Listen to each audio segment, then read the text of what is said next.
Good afternoon and welcome. Well, it's morning where, depending on where you are. Good afternoon in some of the areas. And it is a special time though. So that's why I started off by saying good afternoon. Well, yes. So good morning and good afternoon. And it could be good evening as well. Okay. And welcome to Talk Sports. It's our special program. It's a Whitsuntide weekend to be exact. Okay. And in fact, most of the folks we'll be speaking to today somehow involved some way or the other, directly or indirectly, with the Whitsuntide Games.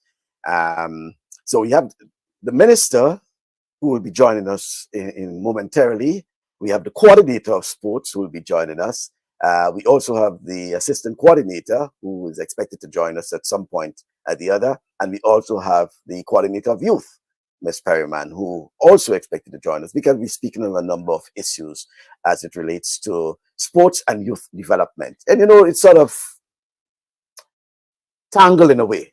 And of course, Rudian is in Toronto, my co-host. He will also be joining us. It's a busy weekend, lots happening in the Spice Isle in particular, because as you know, when it's a Whitsuntide weekend, it means that for some folks who, depending on where you work, when you finish on Friday afternoon, that's providing you worked on Friday. It's not until Tuesday morning, you return to work if you feel as returning to work on Tuesday morning. So it's a long weekend for folks, especially in Grenada, because it's the Whitsuntide weekend, as we call it. So Monday, it's Whitsuntide. And Whit Monday, as we say. And I know back then it was all about planting and, you know, all these sort of things. Probably Colin will give us a little insights about that as a farmer on the side. Just laughing, you know. But certainly, so Colin Peters is the coordinator of sports. He will be on with us. And then we'll have the others who will be joining us, including the minister, Colleen Perryman, who is the youth coordinator. She's also will be joining us as well. I'm seeing her on as well. And then we also have Mr. Damian Castle. Well, he's on as well. So all the folks, and then the minister who will chip in a while, because as I said, there's the Whitsuntide Games taking place, and those folks at some point will have to leave for that. Well, when I say at some point, hopefully after the the show. That's why we try to accommodate it by having it at this time. And then we have the minister who provided some information regarding something that's, so he has a prayer in his constituency that he's sort of wrapping up at this time. So quite a bit happened today, folks. So let me not take too much of our time by trying to introduce our guest on today. Let me see if Rudian is here. Rudian certainly is not in Brooklyn. He is in Toronto. Yes, I am. Good morning to you, sir. How you doing? Yeah, I'm fine. Colin is there as well. And yes, Colin is right. Damian is there, certainly. And we're trying to get the video of Colleen Perryman. She has to give us some video, Colleen. But Colleen is also there. Hi. Yes, so Colleen, we're not seeing you. We sure I'm certainly sorry, I am not feeling well. I Okay. came down with a cold yesterday, so I apologize for All that. right. Yeah. Yeah, that's fine. That's fine. We hearing you loud and clear. That's certainly. So, folks, thank you very much for joining us. And as indicated, we'll be speaking a lot on the issues as it relates to, well, the issues, I should say, relating to sports development, sports and youth development. Colleen certainly will come in on the issue of youth, but on the issue of sports, and quite a bit, gentlemen, I would say, in terms of sports, been taking place regarding, as initiated in terms of the promo regarding the use of playing fields, the sports policy as another one that's is taking some shape. We have seen that the parish sports councils have now been fully initiated to an extent, and it's just waiting for the National Sports Council. So a lot has been taking place. While folks may not be aware, you know, but quite a bit have been taking place. Colin, good morning. Yeah, audio, Colin. Morning, sir. Morning to Udian. Morning to all the viewers and listeners around the world. With Bascom, as you must see, a lot been happening. I started this morning already. If you realize, I win a special T-shirt. If you look at it, the Grenada Chess Yes. Federation. Right. I've been to the first national wide chess competition. It started this morning. It's going to run for the next 2 days at the GBSS auditorium. I must say that it was amazing to see the young kids from on the 7, from on the 9, on the 11 adults. They are all there this morning to start a tournament this morning. Yes, so it's history in the making. It's the first ever chess federation national tournament. You know, and I'm going to tell you so. And I give you yeah, I saw some photos of the layout of the auditorium, you know. Yes. It looks like, we call it like a chess Olympiad, you know, that sort of thing. Yeah, it's looking pretty and good. They have an international representative there from Barbados that making sure that they start the proper way with the rules and regulation of the chess. And I both me and Miss Perryman is looking forward to having them being part of our program camp. So, and Mr. Ferguson and his team are working really hard and trying to bring the chess. So it was really nice having the ministry there. Mr. Bonnie Wilson from the Olympic Committee was also present at the opening. So it's wonderful. So a lot of things happening there. And it's good to see that we have a sort of interest in what we call the non-traditional. Okay.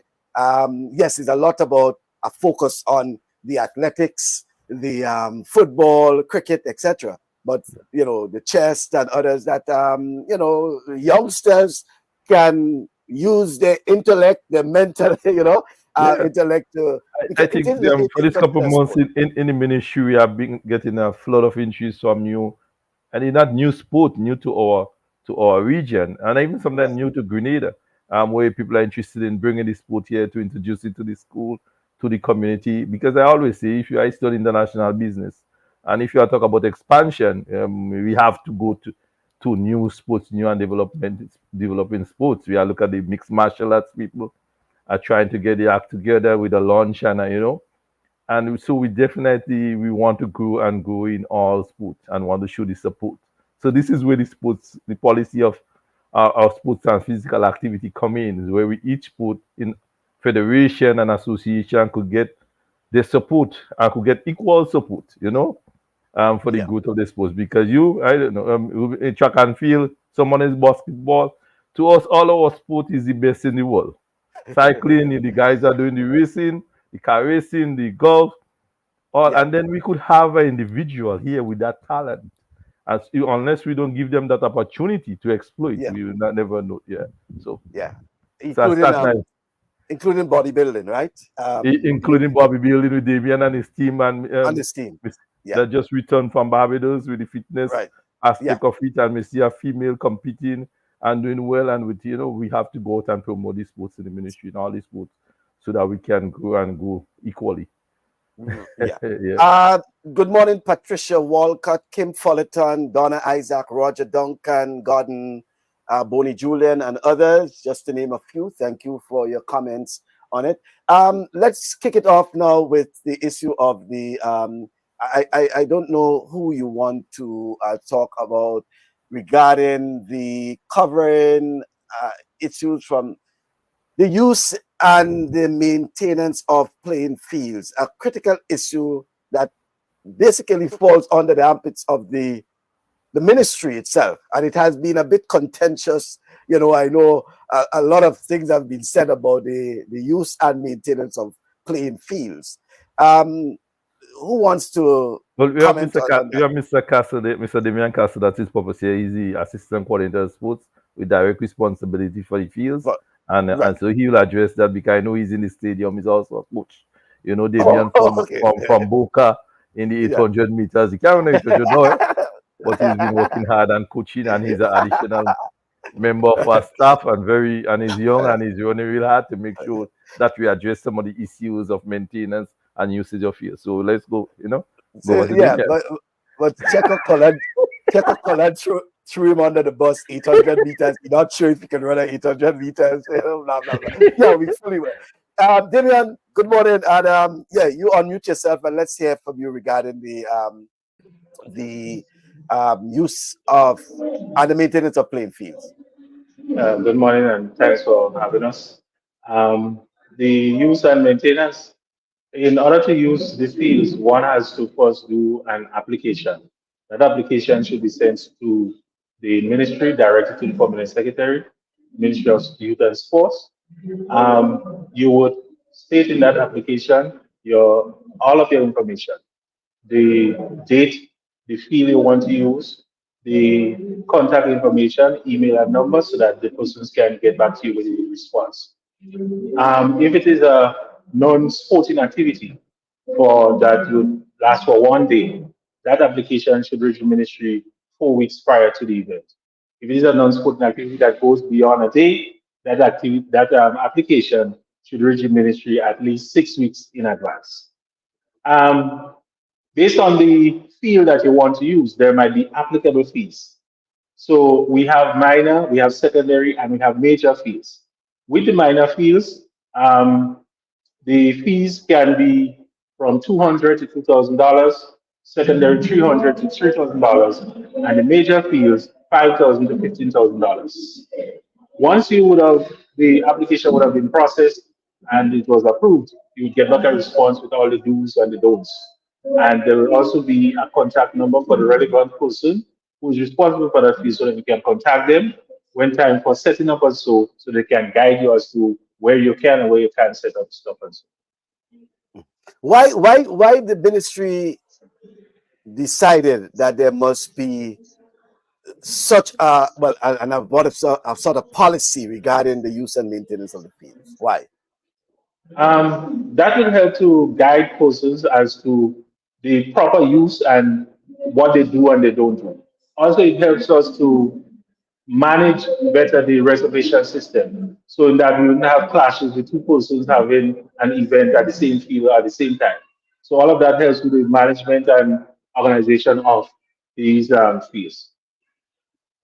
And is it that the ministry also has a right, to some extent, to determine, to reject whatever it is, the use of the playing field? Someone, requests the playing field for a particular activity, and the ministry can say no.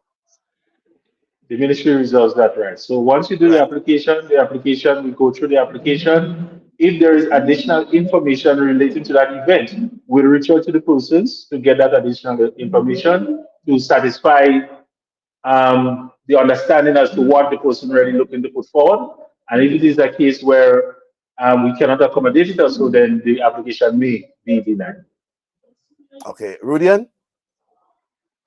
Yes, good morning.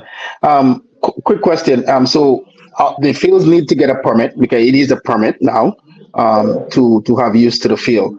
What happened to the public? They have access to the field as well? The public would have, because most of the fields are community-based fields, so they would have access to the fields as normal. However, if there is an activity there, priority is given to the persons hosting the activity over the community events. Is that goes for specific fields, or is it all the fields controlled by under you? All the fields are controlled by the ministry. Some are contracted and some are attended to by what we refer to as the roving crew. So that information would be sent to them and they would advise the relevant persons.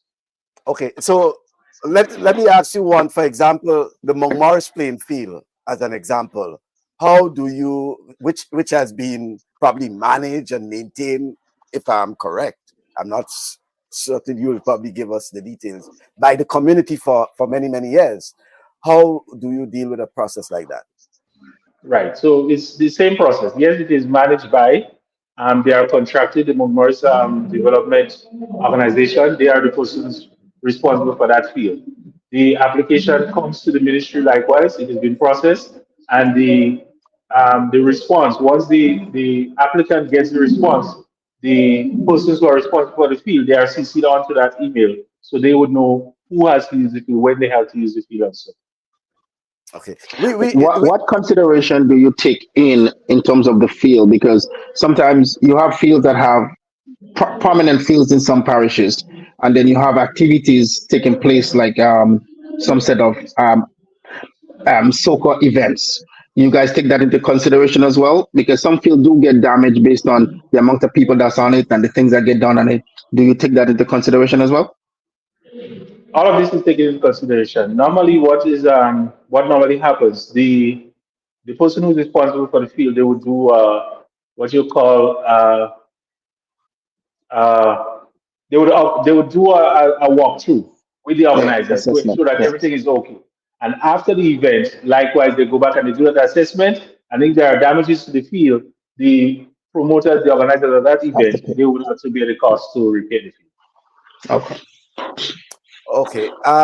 And then we getting into a period where there's so many sporting and cultural activities, as we will say in North America, the summer period, and then we getting into the carnival season where there's mainly the use of these playing fields for these mega events, as we'll call it.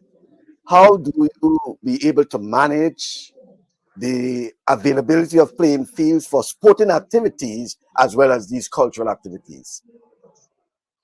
Um, Likewise, any event has to be reserved. You have to reserve the field. However, priority would be given in some instances to the sporting events. So we want to ensure that all sporting events can happen. Likewise, the other events that the non-sporting events that are applied for. However, at this time of the year, generally, mostly football that is being played. And all of the fields that are required for these cultural activities are not necessarily the fields that are used for the football activities. Okay, and a final question on that whole issue. It has to do with the stadium in particular, because we know that Grenada will be hosting some important football games right around the carnival period. What is the decision regarding the use of the stadium? Because we know the cricket stadium as itself is under refurbishment, repair, and therefore the track and field, well, the Kirani James Athletic Stadium will be the main facility for these mega events. What is sort of the thinking in terms of the use for the carnival as well as these major international football games? The stadium, I cannot speak to the activities that are taking place in the stadium, as the stadium is a statutory body and it is not directly managed under the ministry. But as the ministry, it is a concern in terms of the availability for the international football games. I'm certain it's a concern. It is a concern. But However, basketball could have, the stadium authority would have to use their discretion and they would have to manage it as best as they could. All right, Colin. yeah, basketball, let me help you. Basically, we had the first meeting. It was Thursday, so we have a committee responsible for looking at the stadium in the care of our national event, which is Carnival, and the usage of the stadium and the protection of the field and usage of the field after the Carnival season. Because Carnival is a national event, basically. As Mr. Castle so rightly said, that the stadium is a statutory body. But there are stakeholders as the Ministry of Sports, the Carnival Committee. We had our first meeting, so we put a committee together, chaired by the Stadium Authority Board, and we had a first meeting to discuss that. So a little later on, you will hear about it. But as I say and lead earlier, that we are preparing for basically for a national event, which is Carnival, and we are working together to see the best way that we can make the activities happen at the venues. And what we miss and what I don't know if that policy changed, but I know once Carnival season, the Carnival definitely get priority to our fields.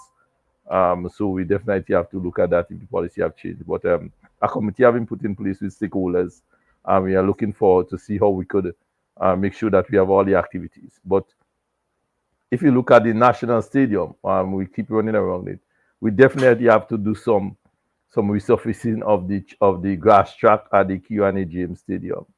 The problem every time we have football We always have issue with trying to get the field properly. The tracker is, if you look at the surface, the grass is too many different type of grass. So sooner or later, a decision have to be made to close down that venue for football, so that we can resurface and redo the grassing at the Kiwani James National Stadium, because we'll be addressing problems every time we have game with the surface and the. We all know that the track, the surface there is a sand base, and the type of grass that is there. I'm not a professional. I'm not a farmer. And the last thing, but from notice, you're looking at when you wet that field, you could go to the drain and see that water running through.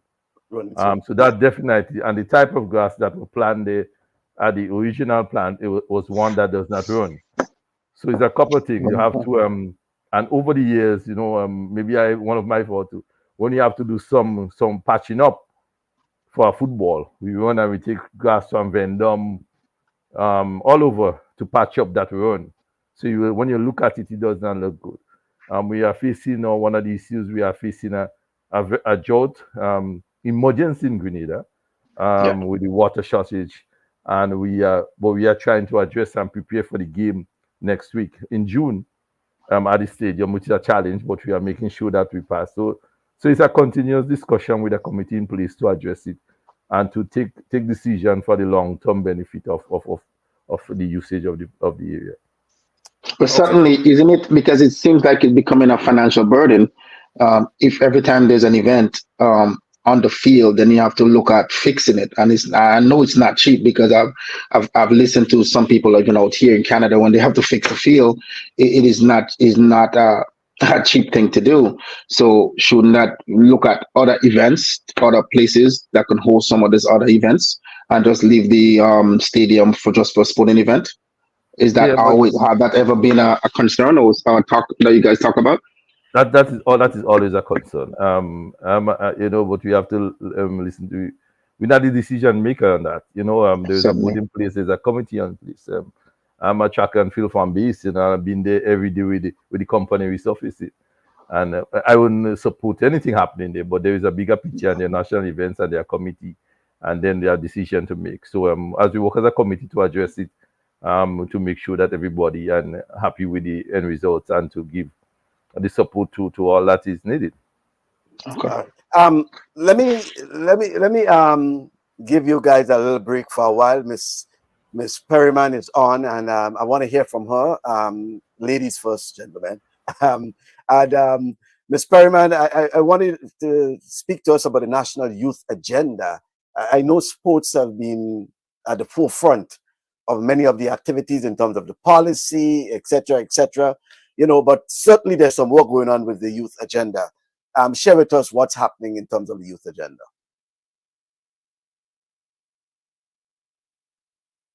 I think you may have to unmute Ms. Perryman. Oh, I think she's back now. Yeah, Ms. Perryman, you may have to unmute so I can hear you now. Hi, good morning. Can you hear me? Yes, I can hear you now, and I referring to the National Youth Agenda. If you can give us some insights into the National Youth Agenda, since the sports policy and everything related to sports have been on the forefront. What is happening with the youth agenda? All right. So currently, I think Minister would speak more on the youth policy that we're looking to redo to make it a little bit more relevant for the current era in which we are in. So, but I'm just going to talk about some of the programmatic agenda and some of the things that we're currently working on. As of June 1st at the Grenville Car Park, we have our job fair that we are excited about. We're looking forward to our young people coming out, some of our institutions that have job availabilities for young people, they will be there as well. We're looking at institutions that have opportunities for upskilling our youth through certification and training to be there as well. So our young people are aware of what is happening, what they can tap into to maximize on some of their potential. We're also looking at our AI Youth Summit that is geared to start from the 3rd of June to the 21st of June at the Grenada Youth Center. This particular program we're extremely excited about because we're realizing that AI technology is the way of the world, whether we like it or not. That is where a lot of things are heading. And we want our youth to be able to be leaders, not only in Grenada, but to be leaders on the global scale as well. And in order for them to do that, they must be in tune with what is happening internationally. And AI technology is definitely the way that a lot of things are heading. This particular workshop will introduce them to AI-powered tools and platforms that they can use to maximize on some of their potential and their opportunities for economic viability through creating digital enterprises, etc., accessing remote jobs, how they can go about that, how they can poise themselves to become in a position so that they can maximize on that. That particular workshop would also have train the trainers as well, where we are training persons who are into IT, who whether they teachers, whether they have certification, etc., so that they can take the tenets from that program and they can enact that into other programs that we'll be launching, such as our summer program that I think Mr. Peters mentioned earlier, where school-age students now can get access to some of the components of that particular workshop during the summer vacation. Okay, so very intense, very extensive as well. But how do you hope to capture the attention of these young people at a time when so many activities are taking place? Again, as we say, especially when it comes to this time of the year, we know a lot of the focus tend towards the cultural activities, the carnival, etc., etc. How do you hope to get their focus into some of those activities, youth-oriented activities? That's an interesting question. Let me just say for the AI Youth Summit, it was carded to happen earlier this year. However, when we got the influx of applications, it was extremely overwhelming to the point that we had to go back and revise to ensure that we were able to meet the needs of the young people. So what we would have done is to ensure that we, instead of having it at one period during the day, we would have split it so that we have a morning session and an afternoon session. So young people who are not employed, they can be a part of the program. Young people who are employed, they can be a part of the program in the afternoon.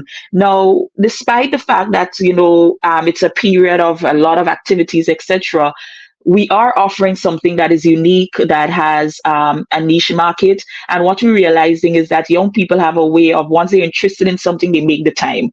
Yeah.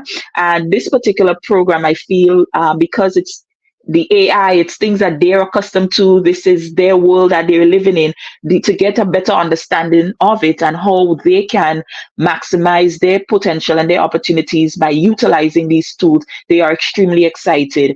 We, when we launched it earlier this year, we were at capacity. So we actually had to extend the number, extend the program to incorporate more persons in there. So I don't think that is necessarily a problem for this particular program. Okay. Quite extensive for the young people, and certainly we hope that they can gravitate towards that. Certainly I'm hearing about the national youth policy in particular. I know you said that the minister will give us some insights into that in particular, but what sort of movements you can tell me about, even before the minister come in and speak about it? Right. We getting towards having a national youth policy. So currently where we are with our youth policy is reviewing of the existing policy. We are almost finished with reviewing the policy. We had some of our stakeholders look at that particular policy. We were meeting with some stakeholders to see how we can engage our youth in a national youth survey. So to make sure that we have their voice in on the policy, what it is that they want, what are some of the strengths and weaknesses within their communities, etc. What are some of the things that they're looking forward to seeing? We would have done assessment of last year with some of our partners like USAID, Wiry, Carry Secure, and SGU. We'd have done thorough assessment of our staffing needs, our programmatic agenda, etc., even going back up to 5 years, and to seeing some of the strengths, the weaknesses, etc., that are presented in these programmatic agenda, in our staffing, etc., and to see how best we can cater for that moving forward. So these are some of the groundwork that we've been doing. So we're actually at a point now where we are trying to create our stakeholder steering committee so that we can have stakeholders from all aspects of youth sectors, etc., coming in and lending their voice to that youth policy, where we can engage our young people in focus group sessions, in workshop sessions, etc., to make sure that the policy is for them, it's by them to a large extent, and it's something that can be sustainable for a longer period of time, something that is relevant to what is happening. We had when we had a recent policy and it had expired. And the thing is, with COVID and a number of things that occurred, what we came to realize is that the youth landscape has changed dramatically. So we need to create a robust policy that can cater to what it is that we're meeting right now and possibly extend to a longer period of time. All right. Colin, now, all of what Perryman is speaking about sort of interrelated, I should say, because we know sports in Grenada is more or less youth-oriented, right? So everything that has been done in terms of the youth agenda, the youth policy, has a bearing in terms of sports. How do you see, as coordinator of sports, the activities of the youth department or the youth coordinator affecting, and when I say affecting, not in some of any challenging way, but probably working together to enhance what you're doing in terms of sports? We work well together, very well together. Because when you look at sports, look at the holistic approach of the individual, and some of the same interests of our athletes with the AI in workshops, and some of the same interests they are same with the athletes, and so it's a holistic approach, and it helps develop the whole person, individual. So they are working on the policy for youth, and we are already with our policy for sports and physical activity, which we reach our implementation phase now. And I think it's all good. So we use one another experience. We work together for our activities, so that some of the programs she are having, our sports person can benefit. I must say, one of now we are looking at piggybacking on on the Ministry of Youth now for some of the Empower program, to have some of our sports persons to be part of that program for the year period. So we work good together, and as we go, we will see more and more collaboration at the ministry as we join together. Right. Let's move towards the whole issue of the elite athletes, Colin. Some sort of regards to elite athletes in Grenada. I know it's something that is interrelated in terms of the policy, but obviously they have to formulate some sort of policy for policies, I should say, for elite athletes. Minister will speak about that, because he's been excited about a new proposal, and use it as a pilot that he have in discussion with the Grenada Football Association. So I know he excited about this, and I'm excited about it. For sports to go, we have to go at two strata. We have to start at the base, at the community and village, that we use our sports implementation, our policy of sports and physical activity with our parish sports council, to get all the village competitions up and going that we have known before. I could just highlight, maybe in Telescope, we had all the little community activities, and over the years they have just died.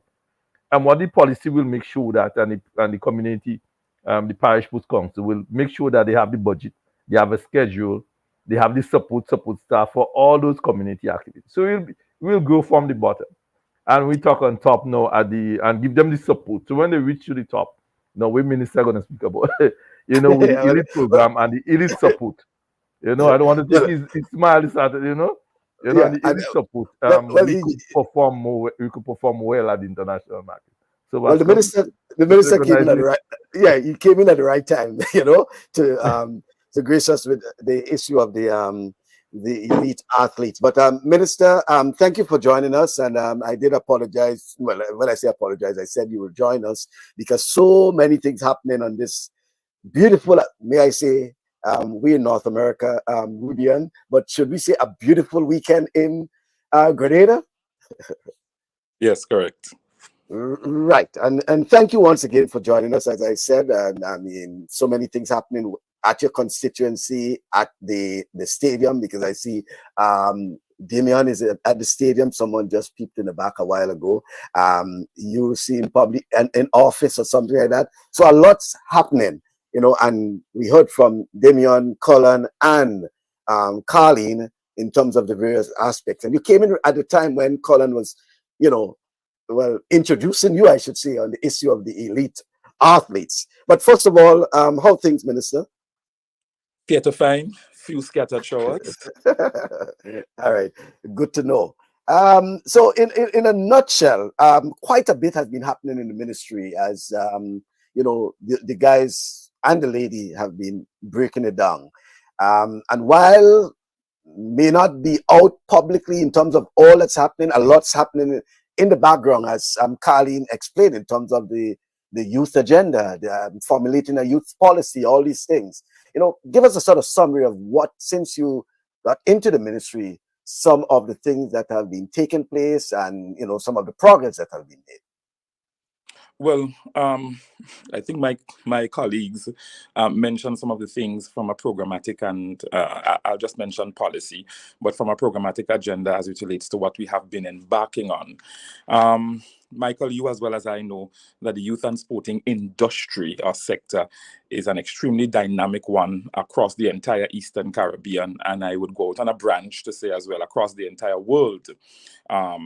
In fact, you cannot have the continuation of any generation unless the government that is in power of the day sit and prudently decide that they are going to put the necessary policies and programmatic agenda in place so that you have a continuity of generation from a sustainable perspective. That is our watchword really at the ministry, because after I am long gone from the political arena and Mr. Peters have retired and Mr. Castle have retired and Ms. Perriman has retired, years from now, we want to ensure that we leave something sustainable for our young people so that they can platform on and teach their children and their children's children. Having worked in Grenada yourself for a number of years, I'm sure, and been around the public sector for some time, I'm sure you would appreciate the role that policy development and policy implementation plays across the entire public sector. In fact, one of our biggest problems have been implementation in the public sector, but nevertheless, we continue to forge ahead. So from a policy perspective, one of the things that we are looking at is our Elite Athletes program. We recognize that we have a number of professional sportsmen and women returning to the island and that they're not being absorbed or immersed into any kind of type of program that is going to give back to the community, or as we would locally say in our parlance language, the grassroots, to give back at the grassroots level.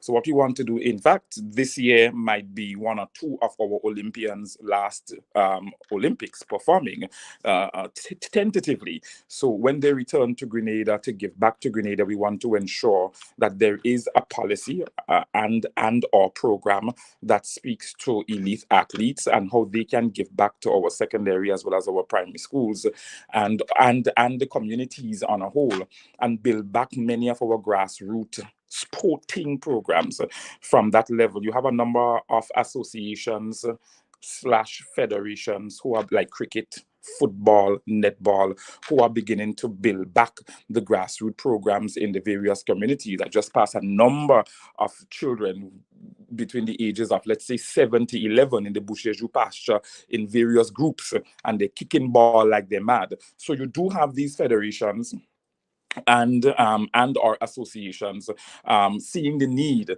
for the grassroots program, various sporting disciplines to come back into the country. So we're excited about that policy. We're building it out right now. We're actually at the place where we're looking at what the content of the policy should look like before we send it to various stakeholders, etc., so that they can have their input, and then you have a final a draft and then a final draft. Being an avid sportsman yourself, you would appreciate also the use and maintenance of playing playing fields.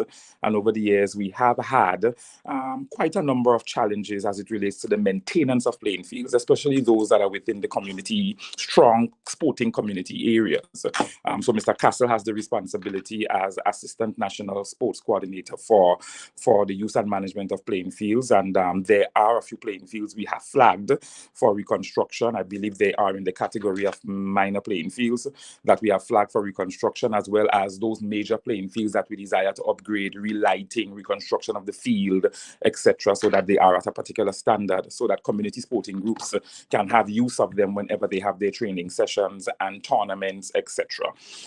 So a policy on the use and management of playing fields is extremely important for us, because we want to be able to have a particular standard across the entire state when it comes to the use and management of playing fields. Of course, in the categorical format, because you do have playing fields.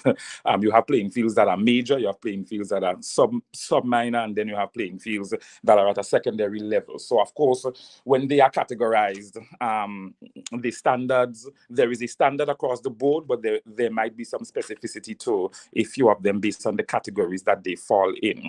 And we're excited about our national youth policy, Michael, extremely excited about it, because when I came in, I recognized that we have a national sports policy, but we don't have a national youth policy. And I see this on every platform that I go on, that I did meet a national youth policy, but I believe the tenure of that policy has, it had expired. It was from 2015 to 2020, I believe. And as a result of that, I saw where the mind of the then minister was in crafting the content of the policy. Beautiful policy. But I also do appreciate the fact that we are in 2024. And as a result of that, the demographic of youths, they have changed. What our young people are dealing with in terms of circumstances, challenges, situations, socioeconomic, socio-political, etc. All those dynamics have changed. In fact, come next year, January 2025, the dynamics are going to change again. So what you need is really a policy that is adaptable, a national youth policy that is adaptable to any year, to any generation, and that persons coming after us can be able to pick up that policy and make the necessary brief changes to it. But there are certain things that are setting a standard of excellence that may not necessarily need changing. But from an operational perspective and a programmatic perspective, they can definitely tweak and not go all the way back to the drawing board again. So we want the policy to be robust. We want it to really speak to the next generation that is coming after us, so that they can platform themselves on something solid. Those are a few of the policies that we are working on currently, and our national sports policy, as Mr. Peters is more excited, and I am well on the way. We are at the stage of implementation, as he mentioned, and policies drive the programmatic agenda. I'm big on policies. I'm big on policies driving programmatic agenda, because I'm also big on structure. And to me, when you have a proper structure, everything flows much smoother. Yeah, so that's it for me as it relates to our aggressive, and I call it a progressive policy agenda, with those 4 policies: youth, sports, use and management of playing fields, and our elite athletes program policy. Mm-hmm. But in the mix, Minister, there's also those who, we speak about elite, but what's about those who have, especially in some of what we call the minor sports, like volleyball, whether it's table tennis, swimming, etc., that have been performing pretty much, representing Grenada well. I looked at, for example, the female volleyballers, for example. They are now ranked #1 in the OECS. And, the volleyballers in particular, the 2 female volleyballers who actually just probably a few weeks ago defeated St. Lucia, who, St. Lucia and Dominica have been ranked top in volleyball in the sub-region, the OECS. But they are now ranked, beach volleyballers, ranked #1 in the OECS. And basically, the girls, the ladies, they have been complaining of being, left out of the realm, and things like that. So I'm just using that as an example per se, because yes, we speak of the elite athletes. And by the way, folks, when we say athletes, and when we speak about athletes in this term, we're not just talking about track and field. We're talking about sportsmen and sportswomen. But how do we ensure that these sportsmen and sportswomen, who are not the Kirani James and the Anderson Peters and Lyndon Victor, are also recognized and given the sort of assistance that they are needed, probably to move to the next level? Well, the ministry is inclusive, and I don't think that the policy is going to exclude any sporting discipline, especially where you have players representing us at the regional level, because these are regional players.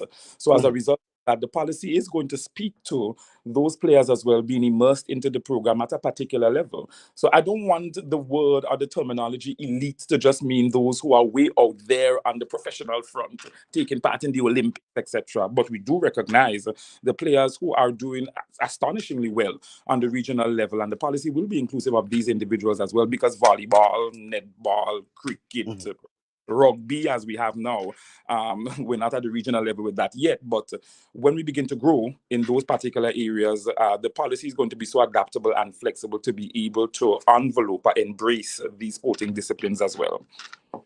Okay, well, yeah. Rudian? Yes, pleasure to have you on.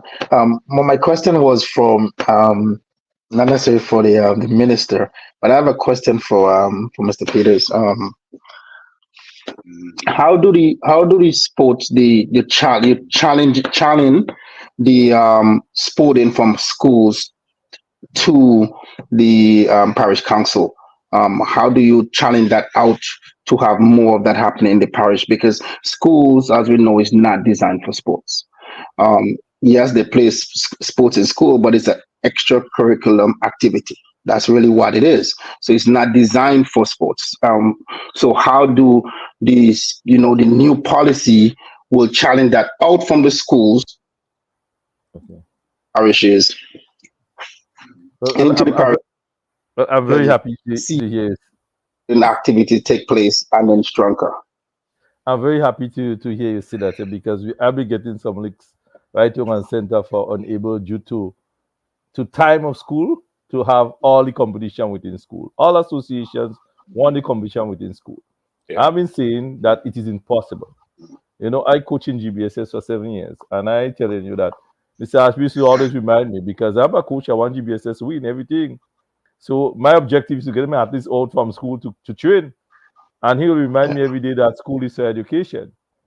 With how things are located and what the sports policy will do, even look at the primary school level, it will give the coaches or the PE teachers in the primary school opportunity to select the individuals from the PE and send them to particular grounds, particular sports and afternoons. Because the parish sports council will have active grassroots program for all sports. They will have a parish sports coordinator that will coordinate the activity. So there will be that linkage between the primary schools, the young and developing, and introduce athletes to the parish, close to the home, so they go an afternoon for an hour, like how we used to do before. The expansion of the sports cannot be at the school level. We have limitation. If for we to do that, we have to maybe run the secondary school competition on a weekend. We have to go later on in the afternoons, and they are charged with that. When my daughter used to compete, and I say, "Babe, it's time for her to get up to train." She said, "Daddy, what you want me to do? Study or train?" There are limitations. So we have to. So the sports council and an exciting sports policy that we have with a parish council, and we have seen the elections, we have seen the candidates that are selected. With the support and training, we will make sure that the opportunity are there for all the students in the schools to get the support from after school or within the school to continue and to grow the sport.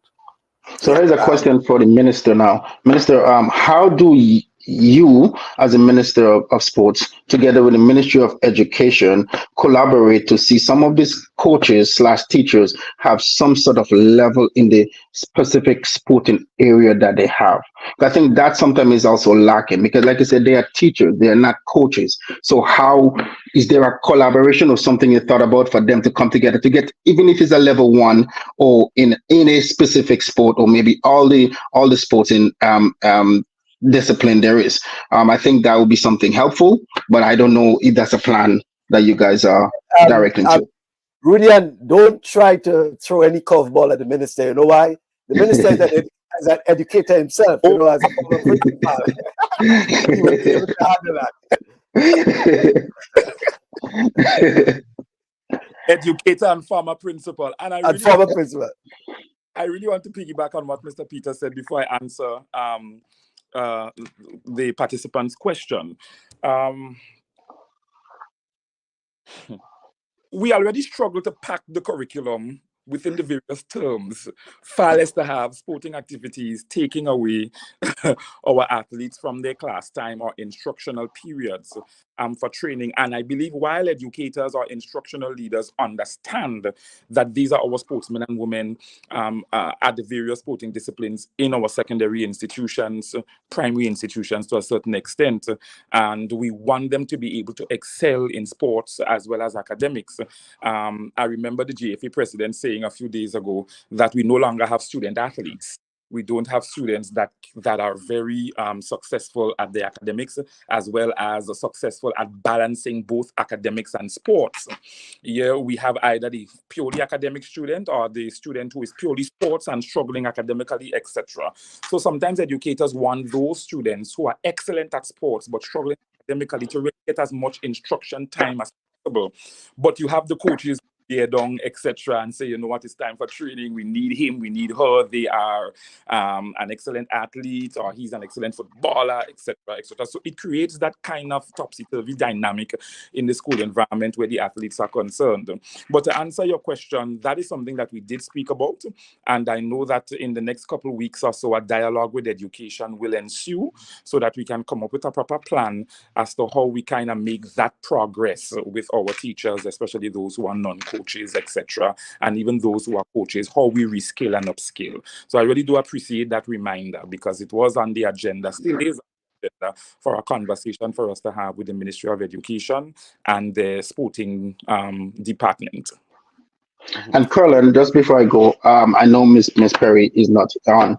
Perryman? How, Miss Perryman, yeah. How can you guys see that program that you're having for the youth challenge in the parishes, not only in two different parishes?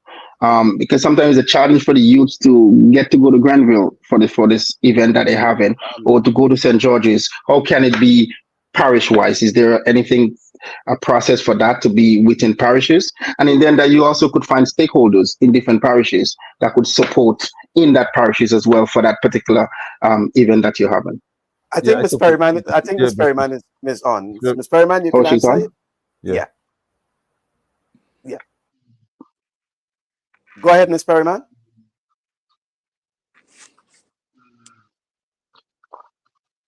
Okay, yeah. Yes, go ahead. Yeah. All right. Thank you for that question, Mr. Rudian. Yes, the summer program is going to be parish-centered to a large extent, where we're going to have various programs running in various parishes. So that makes transportation a lot easier. We do have a few stakeholders are on board. For example, we have Path2 Tech in St. Andrew that is doing a coding session. So they're doing coding, either stop motion videoing or editing of photography. And she is offering transportation from Grenville to the center. She's offering lunch, she's offering snacks, etc.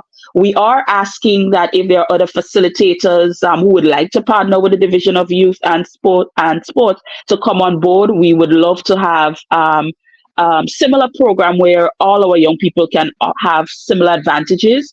But what we do in most of our programs, when we send out applications, we do ask for what are some of the challenges that our participants would face, whether it's transportation, whether it's meal allowance, etc. Especially if we're not providing, we weren't thinking about providing meals for a particular session, and we take that and we go back to the drawing board and we ensure that all our participants are comfortably able to attend. So for example, the AI Youth Summit, one of the challenges that we had earlier, hosting it earlier in the year, is that we had a few participants with disabilities, physical disabilities, and we did not necessarily cater for that in our initial planning. So now that we would have postponed it and we're having it next month, we now have transportation for them, specialized transportation for them. We're now offering snacks for everybody who's attending, etc. So these are the kind of feedback that we take during our application process. That is one of the things that we love about having our application online, so that we can see real-time feedback as to what our applicants are saying, some of the challenges are, so that we can mitigate for that in our planning before we actually roll out the project or the program. Okay. One comment that came in a bit earlier, and I think it was when we were talking about the playing fields. Kim Fullerton is saying this argument is still baffling to me. The cultural bias of Grenadians. Can we develop 2 or 3 sites for national shows? We cannot use our prime athletic facilities for them shows. An alternative is to find ways to use technology to do both. We can develop a turf field so we can do both on them. In the long run, all weather turf fields are cheaper and easier to maintain. And I think when Mr. Castle was actually speaking on the issue of the use and maintenance of our playing fields, that comment came in from Mr. Kim Fullerton regarding, you know, the turf fields or all-weather fields, because as we see and as we know, especially with the sort of climatic conditions that we do experience, especially around that time of the year too, mainly after the carnival activities, we have this problem in terms of our major fields being not in the best condition for sporting events. So certainly something that, as Colin said, a committee is in place, and it's something that they can look into. And I'm hoping that that committee will feed back to the ministry in terms of the best way forward in terms of the use of our playing fields. But certainly it's nice to hear that there is some sort of let's say policy now in terms of the use of the playing fields, because it was a thing where it's just all over the place. Now you apply to the ministry regarding the use of the playing field. It's determined whether you can use it and what is the cost, etc., because certainly there must be a cost factor if you use the playing field in terms of, you know, the maintenance, you know, cleanup, you know, etc., and things like that. So good to hear that. Minister, any comments from you as well in terms of some of those activities or some of the initiatives being undertaken by the ministry? Well, I'm just excited that the Division of Youth and the Division of Sports that comprise the ministry, I do not think we're at a place right now where you don't have one leaving the other. There is a sort of parallel shift, parallel momentum with both Division of Youth and Sports, and I'm excited about that. So I don't ever want to have a case where you have youth is way out in front with its programmatic agenda and sports is lagging, or vice versa. I think parallel now you have both divisions and persons spearheading both divisions with the staff working under them, working aggressively and assiduously to ensure that, because you can't have one without the other, Michael. They must work simultaneously and hand in hand, so that you have that degree of harmonization taking place at the sectoral level. And we're really excited about that. We have pledged as of January, when we met with all 27 federations and the association, pledged to continue to support them from a youth and sporting sector, and we will definitely give them the financial and other support that they so desire, so that they can continue to build out their programs at the grassroots level and at the secondary school level. I remember the president of the Volleyball Association saying that they're going to begin to get more aggressive at the secondary school level come September, God's willing, in terms of recruitment and bringing volleyball really strong to the secondary school, so that you have more students getting involved in volleyball. I also want to say that we are in discussions with GFA, its president and their team, in ensuring that we have a semi-professional professional league program for our national footballers. In a discussion with GFA president a few weeks ago, he mentioned to me that this is a very sore point for him, and upon hearing it and internalizing the situation, it's a sore point for me as well. Our national footballers should not be working in the kind of conditions that they're working in. And I'm chuckling because sometimes it almost seems like a joke. And for me, if we are going to be serious about raising, about inculcating, about cultivating professional athletes that are going to represent the country on a regional and international level, they must be immersed in some serious training programs, not working construction, not baking bread in a bakery, not, I mean, it's really mind-boggling So I said to him, develop the program proposal, send it to me, and let's see how we can pull these national footballers out of a job, pay them a stipend, and have them immersed in a training program early in the morning, and then thereafter in a discussion with Ministry of Education, immerse them into a program into our secondary and primary schools where they go and they now assist in developing the football at the primary and secondary schools.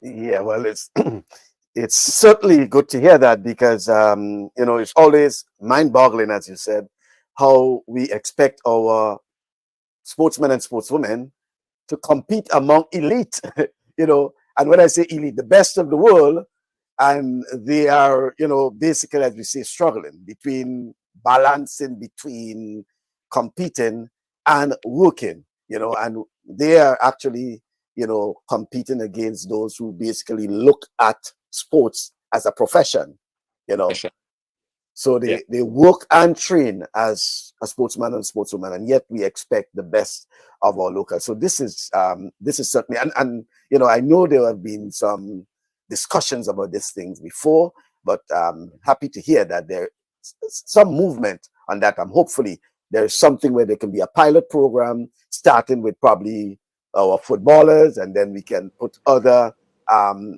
athletes. And now you're talking, therefore we can now talk about our elite athletes. This is what will be like an elite program. Certainly an opportunity for Michael, you're muted. No, I don't think I am. Am I? No, I'm here. Yeah. I think yeah. Okay, folks. Right.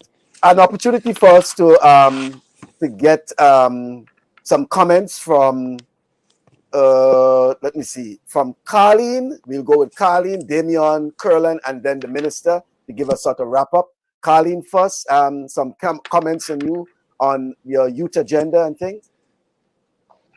All right, thank you.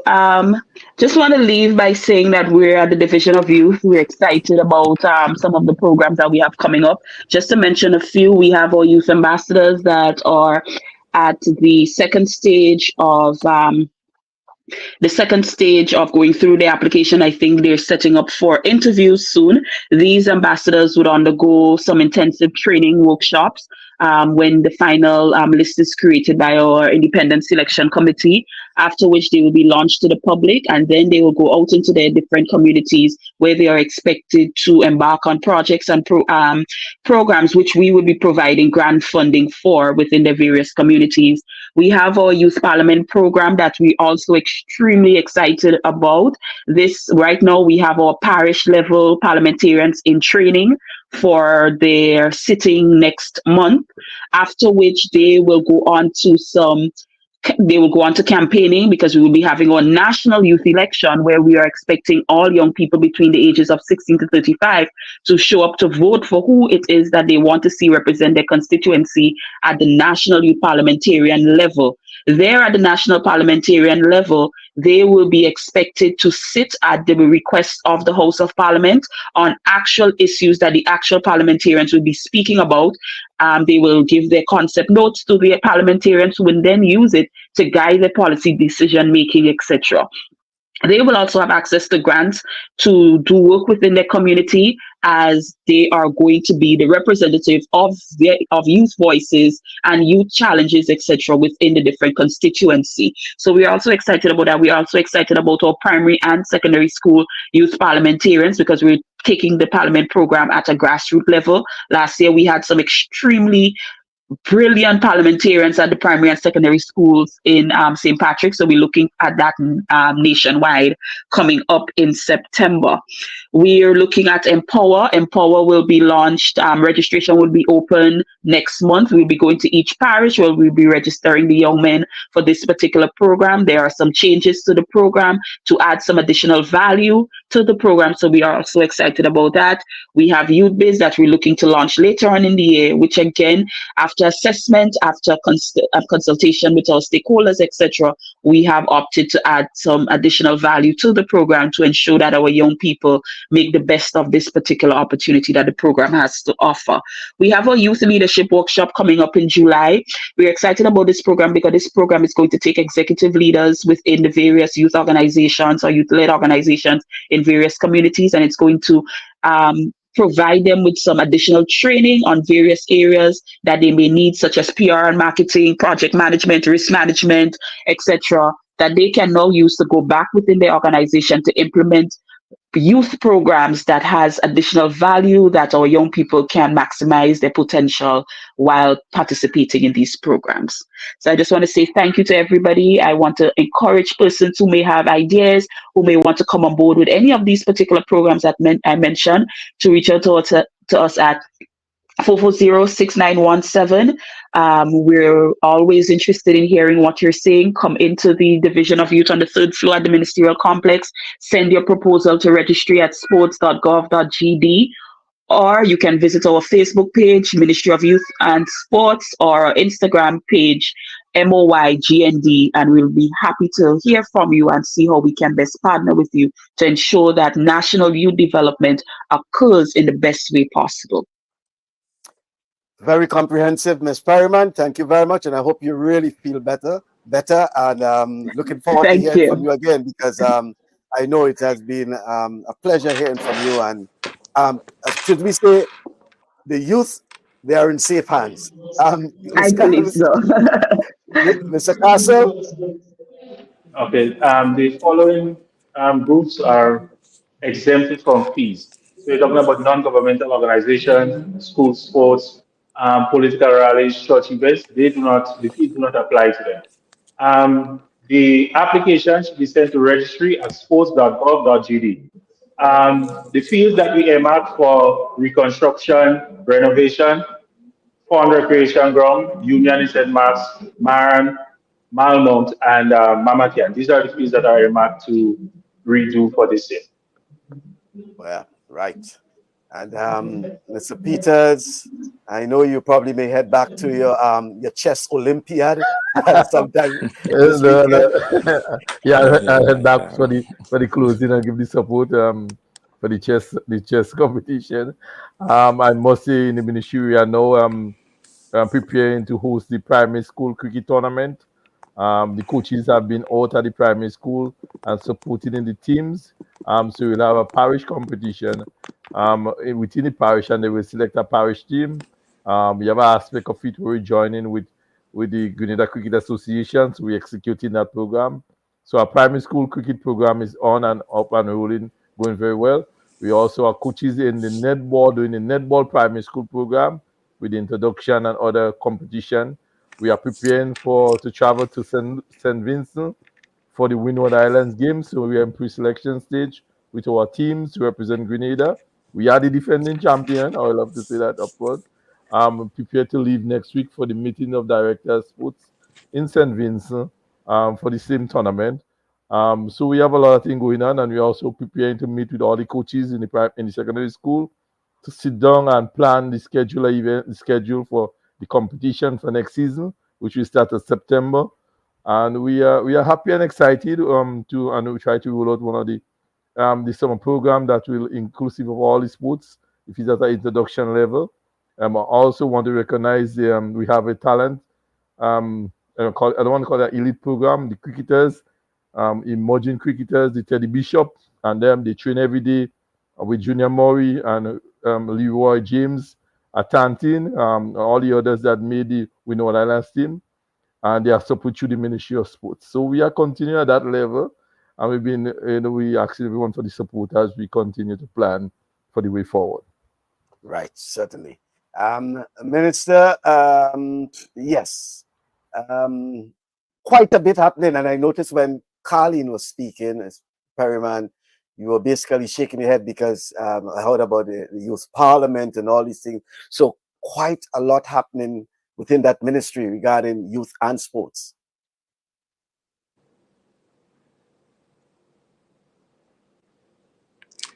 Yes, Michael, are you hearing me? Yes, we are hearing you. We are hearing you. Okay. within the ministry, and we're doing our best to ensure that we manage all of the programmatic agenda under the Ministry of Youth or Division of Youth, as well as the Division of Sport. I'm excited about all of the programs, but I am most so excited about the National Youth Parliament, simply because young people are going to get the opportunity parish-wide to nominate and vote for in a parliamentary election setting, like the general election setting, as to how we do it, and they're going to get the opportunity to come out and to cast their vote. They're going to do so online, I believe, if I'm not mistaken, and have an opportunity to vote in who they want to represent them at the National Youth Parliament level. So the programs are not about us.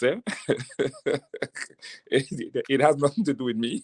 It has nothing to do with our National Youth Coordinator, her assistant, the National Sports Coordinator, and his assistant. It has nothing to do with us. We understand that we are just the individuals who have been given the opportunity to set the agenda and allow the youth to take it and run with it. Simple. So we're doing it. We're moving ourselves out of the way and allow the young people to own and to grab a hold of the opportunities that they are being given at this particular point in time to hone their craft and their skill, and to also be stronger and better in the generation that they're living in now and for the generations to come. So as the policy lead, I understand that, Jonathan, the policies that you are setting at this particular juncture in the youth and sporting industry and our sector is for the development of the youth in the country. It has nothing to do with you. Yes, it has nothing to do with anybody that sits at the management level of the Ministry of Youth and Sport. We are the ones that have been called to set the pace for the young people to take that baton and to run with it thereafter. So yes, I'm excited because I want to be able, when I'm 60 and 65, to sit back and relax and look at my television and say, but I remember that young lady was a part of the National Youth Parliament 15 years ago. Look at her now. She's now in the National Parliament of Grenada. That's the kind of thing that you want to see emerge out of the grassroots level and out of the programmatic agenda that we're putting together. So excitement all around. Mm-hmm. Some comments. Mr. George, that's Goti Robinson, is saying, I would like to compliment the minister and his team on their presentation. Having experience working as a sports officer in St. Andrew in the early 80s, rules and policy written and not implemented has over the past 2 decades been thrown under the bus. And it's something I wanted to, before seeing that, I wanted to compliment you on, because not every time you get the opportunity to speak to a minister with his team. And I recall when the press secretary told me about you coming on the program, and you mentioned you and your team, Yeah. and it's not just a minister, but a minister and his team. And that's what I think he's want to compliment you on as well. He has to be there. Yeah. Because after I leave politics today, Mr. Peters have a long way to go before he retires, So is Mr. Excellent, very much, yeah. Long gone, after I serve my 2 terms, 3 terms, whatever the case may be, according to the will of the Lord, the technocrats still remain in the system and in the public service. And as a result, I from being a creature of the public sector and working in the public sector, I realize that a lot of the times the general public does not get to see the individuals who really drive the programs in the various ministries. They don't. They only get to see the minister. I've never liked it. And I believe that when I was in the Ministry of Health, you go out and you speak with your team. I am not the CMO. So don't expect me to speak on the what's that word you call it again? I can't remember off my head. But the profile of the country as it relates to the range of diseases.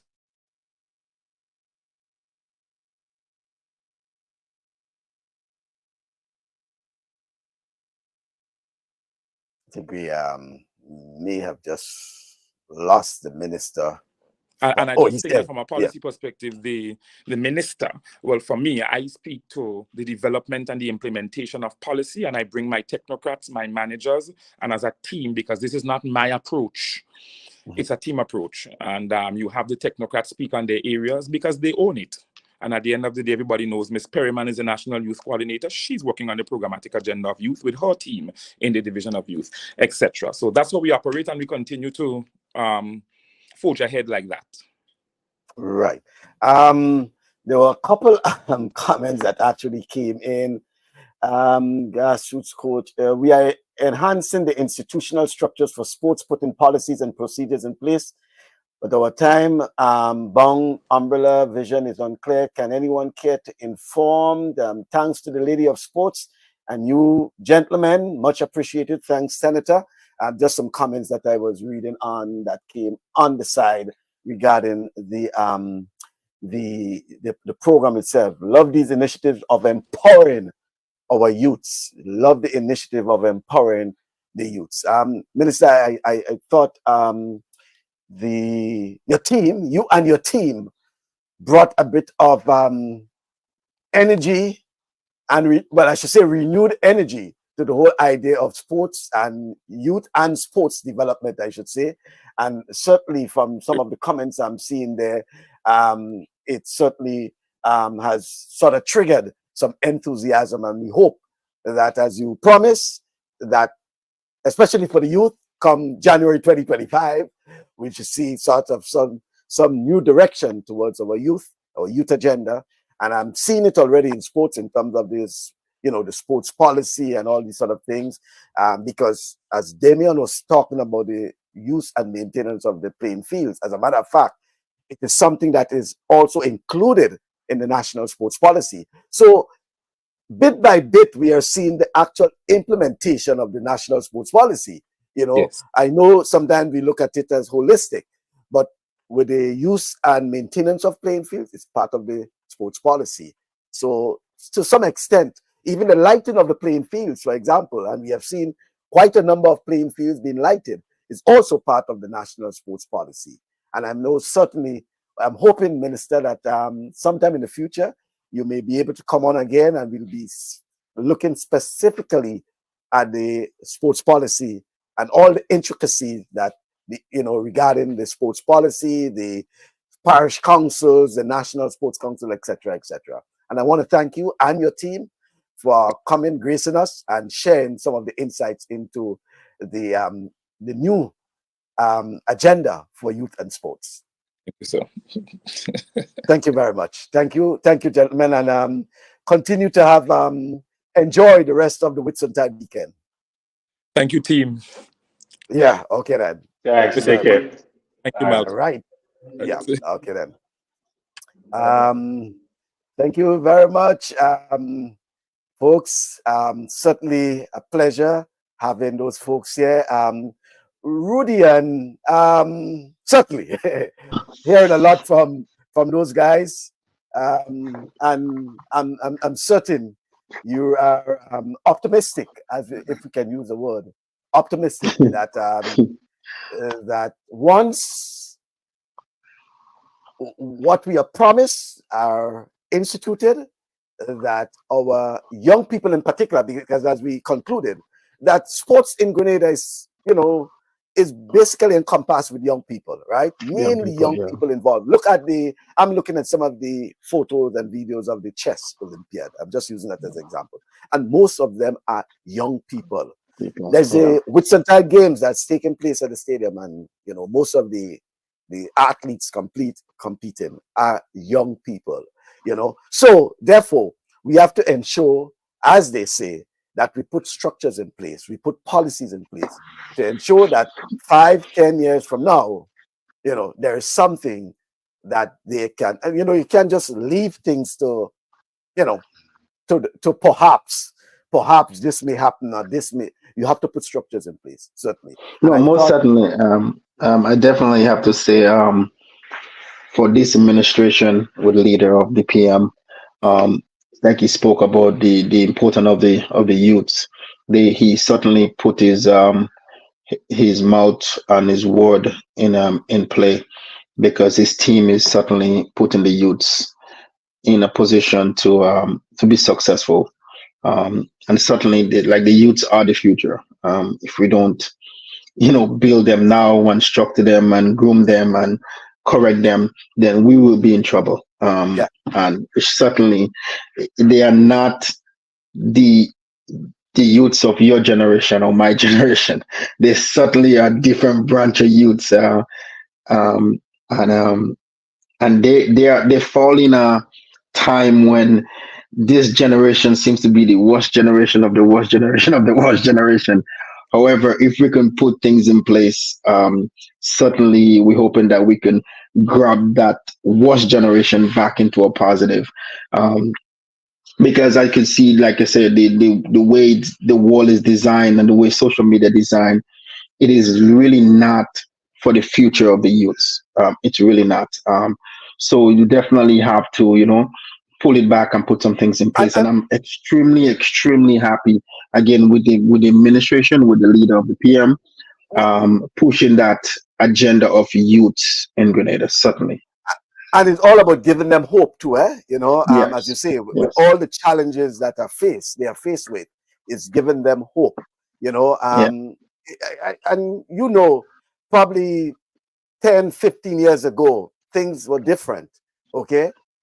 We can say as much as we try to compare and things like that. So I'm telling you, things have changed. And what we have to do, we have to be able to be adaptable, but at the same time, ensuring that we can give them hope.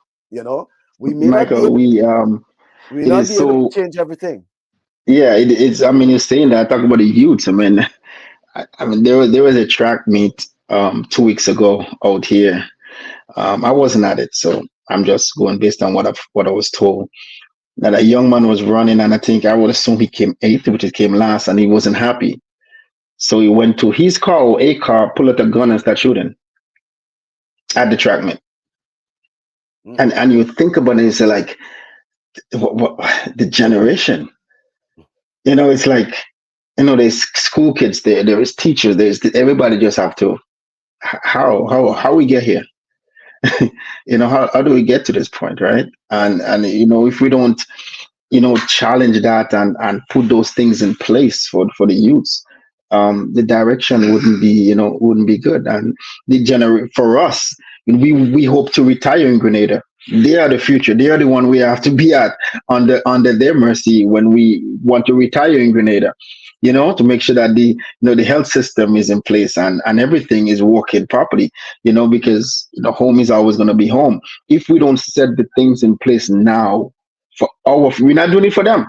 When you really think about it, we're doing it for us, because we have to lay down so that when we want to retire, we could be in peace and not say, well, I'm not going to be retiring in Grenada. I'm going to go to Florida or I'm going to go somewhere else. You get what I'm saying?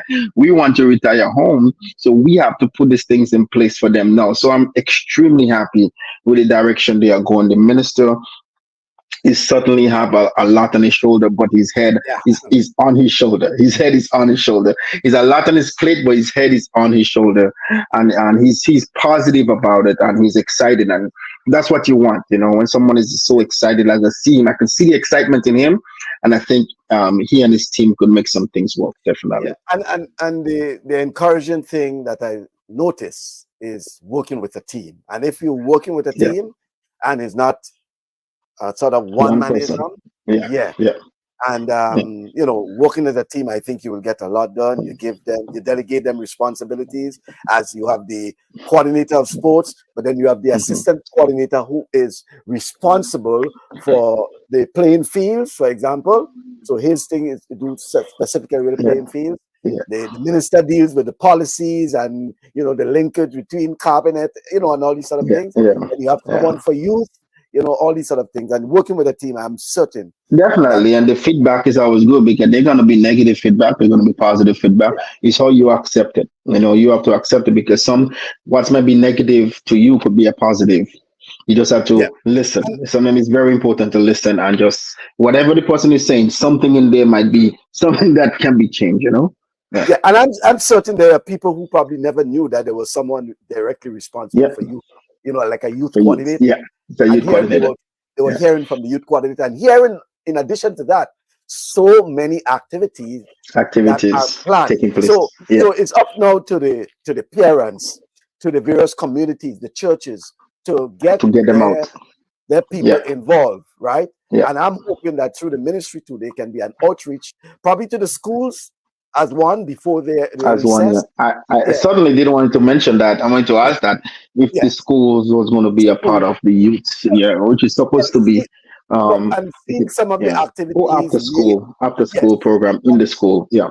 Well, no, and then some of the activities where they're going into the summer period, meaning that schools will be at Yeah. recess. So At what they can recess. do is probably try to promote it through the schools so that they can To the get them schools, they can get them out. out. Yeah.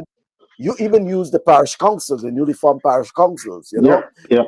and go into the communities and ensure that they get participation from those young people, because hey, that will be a number of weeks that the kids will be just there, not doing They're anything, doing nothing. Yeah. and just looking for activities like parties and all these sort of things. And that, because that's Here all that are, is there. Yeah. here are activities where they can be. Don't just leave it up to social media and leave it up to people.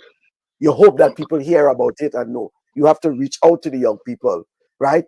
Even in the bus terminal, for example, you can have flyers and things like that where you can give to them. You Give can to give especially to the parents. I mean, especially to the parents, because that's who you're gonna see, yeah, right?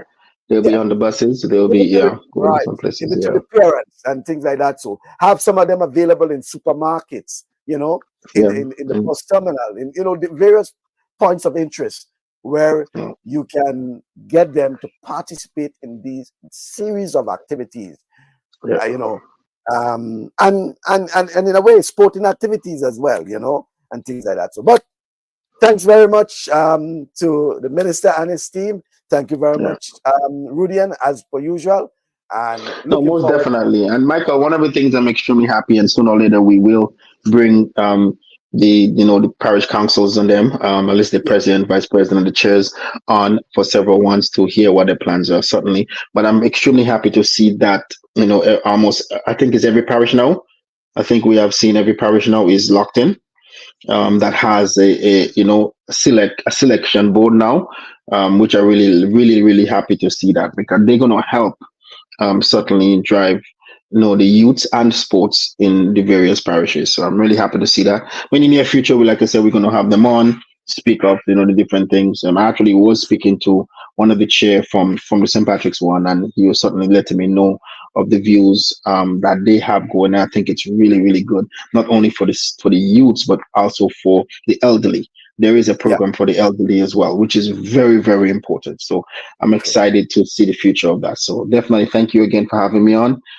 It is a long weekend for me, actually a long weekend, Victoria weekend out here. So Monday is a holiday. So definitely will try and enjoy it as much as we can if the weather decides to hold up. But certainly it's always a pleasure being on with you. All right. Thank you very much, Rudian. Thank you very much. Thank you, sir. So that's right. Rudian Sylvan in Toronto, Canada. And before that, we had from the Minister of Youth and Sports, Senator Jonathan LaCrette, also his coordinator in the ministry, Mr. Cullen Peters, his assistant, that's Mr. Damian Castle, and then we had the youth coordinator, Ms. Carleen Perryman. Thank you very much, folks, for being with us. Always a pleasure having you. Looking forward to your company come next weekend, God's willing. Let you know about our guests and about the time as well. As usual, I want you to continue, doing whatever you're doing, and do it with some, level of modesty, I should say, but it's a holiday weekend in parts of the Caribbean, and also Canada in particular is a Victoria weekend. Yeah. So Monday is also a holiday for the Canadians. Monday is all a holiday. Caribbean, it's Whit Monday. So it's a long weekend for all those folks. Lots happening. By the way, folks, this afternoon, Kirani James will be competing in the men's 400 meters at the USATF Los Angeles Grand Prix.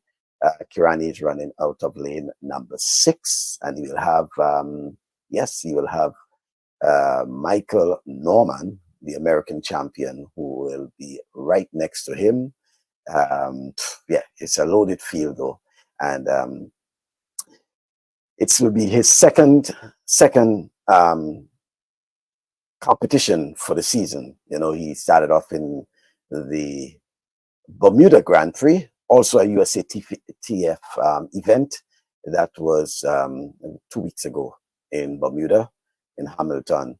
with a 46 seconds opening, and this time he will have some competition, no doubt. I saw a lot of athletes doing the sub 45 so far this year, so definitely it's he will be tested.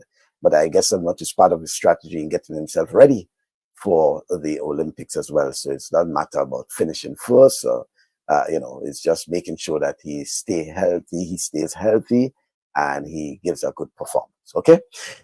Yes, folks. Oh, and that race is just around 4 o'clock, I think 3:56 in the afternoon, Eastern time. It's out in Los Angeles. It will be about 12 something, almost close to 1 o'clock in Los Angeles at the time. Yeah. Thank you very much, folks. Thank you for having, you know, us. And looking forward to your company once again come next weekend, God's willing. Until then, do have yourself a pleasant weekend.